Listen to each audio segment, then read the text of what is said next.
Assalamualaikum warahmatullahi wabarakatuh. Waalaikumsalam warahmatullahi wabarakatuh. Boleh. Selamat siang Bapak Kasih, Bapak Budi Santoso. Alhamdulillah bisa berkenan hadir di tengah kesibukan waktu beliau yang luar biasa. Tentu ini menjadi kehormatan dan kebanggaan bagi kami keluarga besar SMA 1 Tapen. Bapak Kasih bisa hadir. Terima Nah, kasih. siang hari ini Pak Kasih tentu semua masyarakat sudah menunggu nih informasi terkini terkait PPDB tahun 2024. Apakah ada perubahan ataukah seperti apa Bapak Kasih? Monggo Terima disilahkan. kasih. Boleh. Pertama-tama saya ucapkan terima kasih. Mungkin ini adalah satu-satunya SMA yang memulai sosialisasi PPDB tahun 2024. Ini adalah satu-satunya SMA yang mulai awal menggunakan aplikasi, menggunakan media sosial melalui broadcast. Kemudian memang betul boleh untuk PPDB tahun 2024 ini memang ada perubahan-perubahan kebijakan.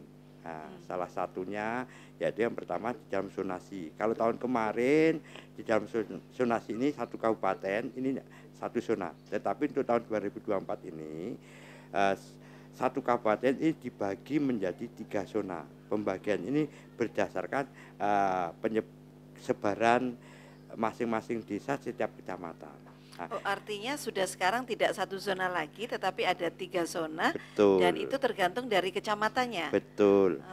Bukan kecamatan lagi boleh, tetapi di dalam zona ini pembagiannya di dalam zonasi itu ada 2 tipe, yaitu tipe A atau yang kita sebut sebagai tipe jarak siswa dengan sekolah. Ini dari 50% jumlah pendaftar di zonasi itu untuk tipe A atau sebaran jarak siswa ke sekolah ini diberi jatah 30%. 30% Kemudian itu sebarannya ya Pak Kasih ya? sebarannya. Jadi ini menghitung jarak sama dengan tahun kemarin. Ini yang sesuatu yang baru adalah tipe B atau sebaran jumlah desa. Maksudnya di sini Bu Holib, di dalam suatu zona, ini kan masing-masing zona ini ada beberapa desa, desa. Jadi di dalam zona ini masing-masing desa ini punya hak atau kesempatan untuk daftar di salah satu sekolah yang ada di dalam zona itu. Itu perbedaannya. Jadi kalau kemarin zonasi kan hanya satu zona, yaitu jarak siswa dengan sekolah. Tetapi di sini sekarang dipecah lagi, 30% adalah tetap jarak calon peserta didik itu ke lembaga yang mau dituju. Dan yang kedua ini berdasarkan sebaran jumlah desanya. Sebaran itu yang menentukannya siapa Pak Kasih? Sebaran di sini Ibu, kami mengambil data dari Dinas Kependudukan dan Catatan Sipil. Ini yang menentukan dari cabang dinas mengusulkan ke Dinas Pendidikan Provinsi. Contoh misalnya zona, kebetulan SMA Tapen ini kan dalam masuk zona 3. Zona 3, betul, ya. Zona 3 ini dibagi ada 3 lembaga Bu, yaitu khusus untuk SMA ada SMA Tapen sendiri, SMA Sukosari dan Prajekan. Di situ dalam satu zona ini ada berapa desa? Misalnya di situ ada 30 desa dalam satu zona. Kemudian kota 20% dari SMA Tapen di sini misalnya adalah kotanya 60. Berarti setiap desa di dalam satu zona ini mulai dari Sempol sampai dengan Cerme Prajekan itu jumlah kotanya adalah jumlah kotanya 60 dibagi 30 jumlah desa. Jadi masing-masing desa baik yang berada di Sempol, Cerme, Tapen sendiri punya kesempatan daftar di SMA Tapen itu maksimal adalah 2 siswa. Ini yang bedanya dengan tahun kemarin. Kalau tahun kemarin kan hanya zonasi adalah jarak siswa ke sekolah, tetapi sekarang tidak. Tetapi masing-masing desa mempunyai kesempatan yang sama untuk daftar di sekolah tujuan. Terkait mekanisme pengambilan PIN-nya seperti apa Pak Budi? Apakah ada perubahan ataukah ada formasi yang baru lagi? Betul boleh. Di sini ya untuk kebijakan yang baru selain zonasi tadi boleh yang kami sampaikan. Di sini juga ada kebijakan baru tentang pengambilan PIN. Di dalam pengambilan PIN di sini kalau tahun kemarin kan siswa bisa ngambil di rumah.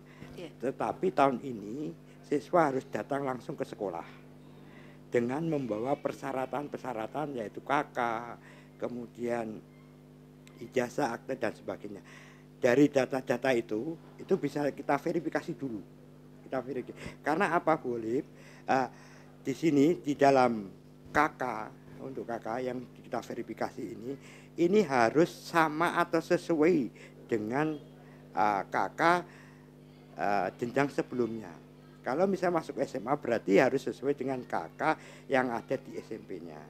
Kemudian di situ boleh, selain itu KK di sini itu untuk menghindari adanya kalau tahun-tahun kemarin pindah kakak tuh gimana Pak Budi ya? Betul. Kalau tahun kemarin kan karena anaknya ini ingin sekolah di sekolah X, A atau X yang favorit, maka ada fenomena orang tua itu memindahkan kakaknya 1 tahun sebelumnya. Kalau tahun ini tidak bisa, Bu. Nah, jadi harus sesuai kakak sebelumnya atau sesuai dengan aktenya. Nah, kalau bisa dia pindah kakak, maka yang terjadi di kakak itu anak ini adalah misalnya di dalam kakak maka kan tertulis keterangannya adalah anak lain, bukan anak kandung. Di sana di dalam kakak.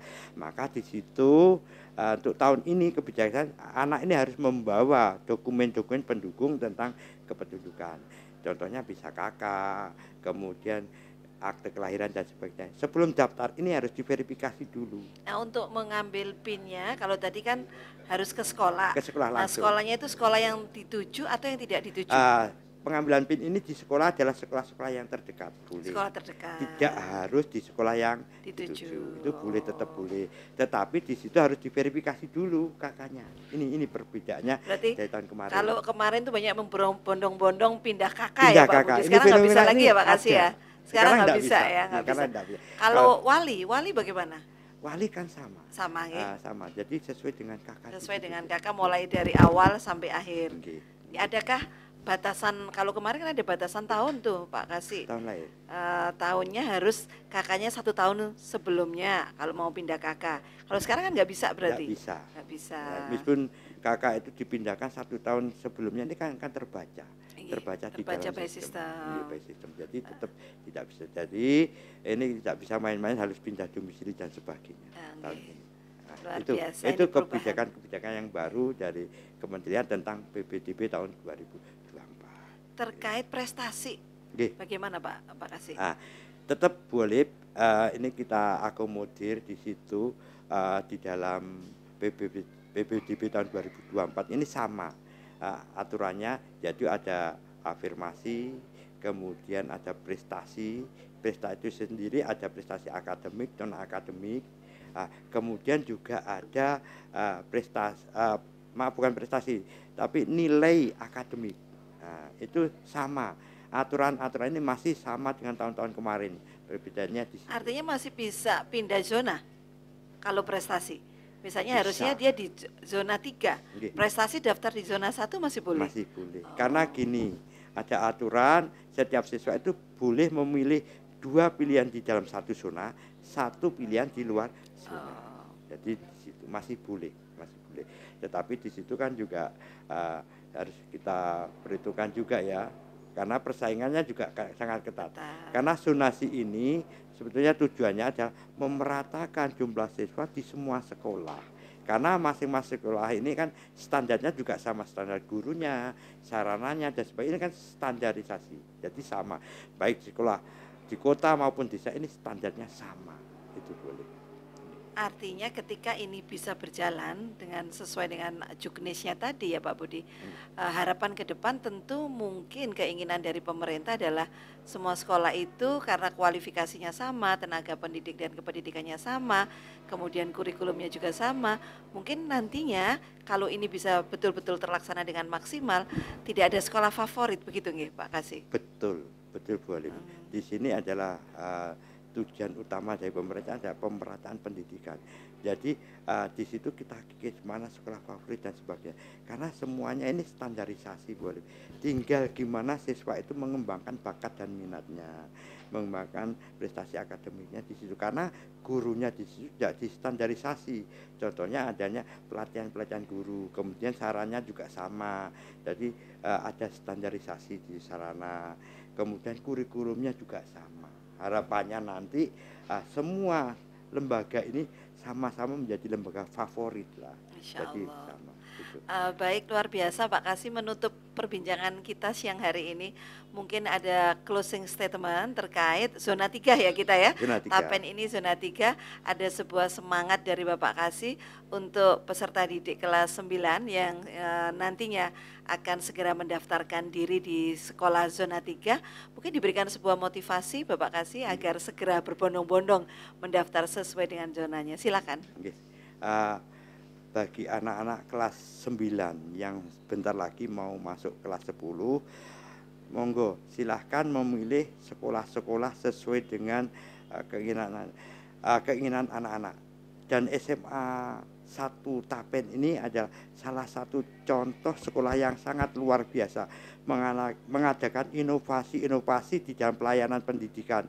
Contohnya adalah ini, salah satunya adalah sosialisasi dengan menggunakan adanya broadcast. Ini adalah salah satu contoh SMA Tapen ini sudah inovasi-inovasi di dalam sistem pembelajarannya. Monggo, nggak usah ragu-ragu lagi, silahkan berbondong-bondong ke SMA Negeri 1 Tapen untuk mendaftarkan sebagai calon siswa SMA Negeri 1 Tapen tahun 2024. Terima kasih Pak Kasih, kita punya jargon SMA 1 Tapen. Iya, ketika itu, saya bilang semantap gitu Pak Kasih, nanti bilang bisa gitu nih Pak. Kemudian kita kalau bilang SMA 1 Tapen itu bisa. Kalau saya bilang semantap itu jos. Jos itu jadi orang sukses. Insya Allah begitu nih Pak Kasih. Mohon doanya selalu. Kita akan coba nih Pak Kasih menutup kegiatan kita pada siang hari ini. Bentar. Apa tadi boleh bilang? SMA 1 Tapen itu bisa. Kalau semantap itu jos. Gitu nih, Pak. Siap. Kita coba nih Pak Kasih. SMA 1 Tapen bisa. Semantap. Jos. Tepuk tangan, terima kasih. Terima kasih. Apresiasi yang luar biasa kepada Bapak Kasih SMA, Bapak Budi Santoso, yang telah memberikan paparan pada kita terkait perubahan zonasi dalam penerimaan peserta didik baru tahun 2024. Semoga informasi tersebut menjadi manfaat dan segera calon wali murid SMA dan juga calon peserta didik SMA tahun 2024 segera mempersiapkan diri. SMA 1 Tapen telah membuka pendaftaran untuk menerima peserta didik baru tahun 2024. Kuliah bisa, kerja bisa, SMA 1 Tapen bisa.